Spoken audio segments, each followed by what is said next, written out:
Endoscopy generally పొట్ట మంట ఉన్న వాళ్ళకి, యాసిడిటీ సిమ్టమ్స్ ఉన్న వాళ్ళకి, బయటికి ఛాతీలో మంట రావటం, ఫుడ్ తిన్నప్పుడు అడ్డుపడటం, లోపలికి వెళ్ళకపోవటం, వెయిట్ లాస్ అవటము, జనరల్గా these are the common indications or reasons endoscopy చేయడానికి.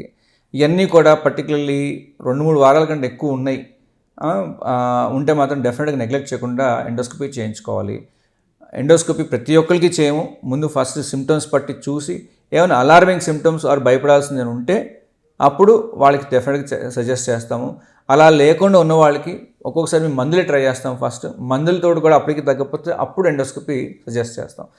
ఒకవేళ ఎండోస్కోపీ చేయాల్సి వచ్చినా అది చాలా సింపుల్ టెస్ట్. చాలామంది భయపడతారు ఎండోస్కోపీ అనగానే, అమ్మో నోట్లో గొట్టం వేసేస్తారు, గొట్టం వేసేస్తే నాకు నొప్పేస్తుంది, నేను గాలి పిల్లలేను, ఇవన్నీ ఆలోచిస్తారు. ఇవన్నీ తప్పు.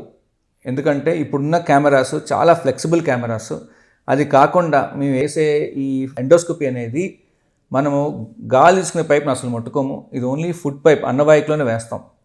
సో మీరు గాలి తీసుకోలేనేమో అనేది మీరు ఆలోచన పెట్టుకోకూడదు. గ్యాగ్ రిఫ్లెక్స్ అలాంటి ఏమీ రాకుండా చక్కగా మంచిగా బ్రీదింగ్ మీద కాన్సన్ట్రేట్ చేస్తే కనుక 2 నిమిషాలు అయిపోయి పరీక్ష. ఈ కెమెరా పరీక్ష ఎప్పుడైతే ఎవరికైతే అవసరం అవుతుందో చేస్తే చాలా డీటెయిల్ ఇన్ఫర్మేషన్ తెలుస్తుంది.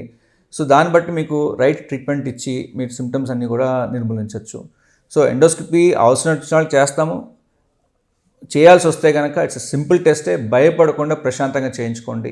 సింపుల్ టెస్టే. మీకు గాలి తీసుకోలేము, భయపడాల్సింది, నేను చోక్ అయిపోతానేమో అట్లాంటి ఏం ఆలోచన లేకుండా జస్ట్ 2 నిమిషాలు కనుక మంచిగా బ్రీతింగ్ మీద కాన్సన్ట్రేట్ చేస్తే ఆ టెస్ట్ సింపుల్గా అయిపోతుంది. మీకు సింపుల్ పాయింట్ చెప్పాలంటే కనుక హెల్తీగా, హైజీనిక్గా, బ్యాలెన్స్డ్గా తినాలి ఫుడ్. మనం అంటే బ్యాలెన్స్ అంటే సఫిషియంట్ అమౌంట్ ఆఫ్ కార్బోహైడ్రేట్స్ ఉండాలి, ప్రోటీన్ అన్నీ కూడా ఉండాలి. సో రైస్ తినాలి, బట్ తక్కువ క్వాంటిటీ తినండి. ప్రోటీన్ ఫుడ్ తినండి.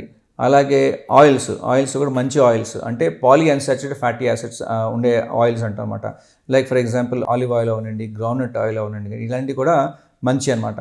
సో అలా అది కూడా ఆయిల్ బాగా వేసుకోకుండా తక్కువ క్వాంటిటీస్ వేసుకొని, కారాలన్నీ కూడా కొంచెం మీకు సిమ్టమ్స్ ఏం వస్తుంటే కారం వల్ల కారం కూడా తగ్గించుకొని, సింపుల్ లాజిక్ మీకు ఏ ఫుడ్ పడట్లో తగ్గించడం, బట్ మోర్ ఇంపార్టెంట్ బ్యాలెన్స్డ్గా తినటం, హైజీనిక్గా తినటం అండ్ టైమ్లీ డైట్ అనేది చాలా చాలా ఇంపార్టెంట్.